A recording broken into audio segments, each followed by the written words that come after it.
Sorionak, azkeneko garaipena aurten, azkeneko lasterketa irabazi ezulako. Bai, oso lasterketa politxo hemen irabaztie, gainera jente asko aurrien ta holan. Eta, bueno, emozionauta bukatu gaur. Danoko uste genuen, iesaldia iritsiko zala.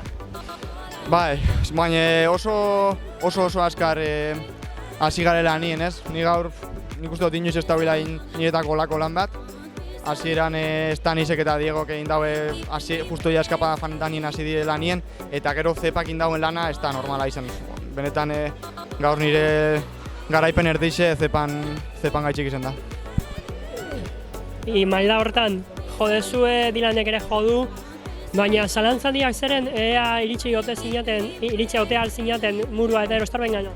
Bueno, ni egia esan ja barbarizen saiatu naz, ez ataka ondo goizen eta hola, baina konturatu naz laboraleko txirrindulari asko zatozela nirekin.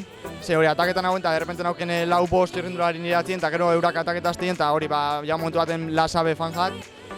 Eta konturatu naz orduen esan dugu, hobeto apurat taldela nien konfieu, gainera finisherrekoekin be apurat hitz egin dut. Eta egia esan banauken esperantzak arrapetako, ze hau bukaera oso luze itzen da. Banauken esperantzak.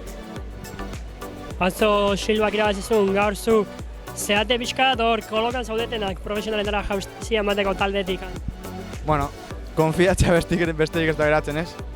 Ezken nik uste dut indoten urtie benetan ona izen dela. Ja, kompetiru nagoen lehenengo hastin irabazi nagoen eta bukatu beholan egin dut.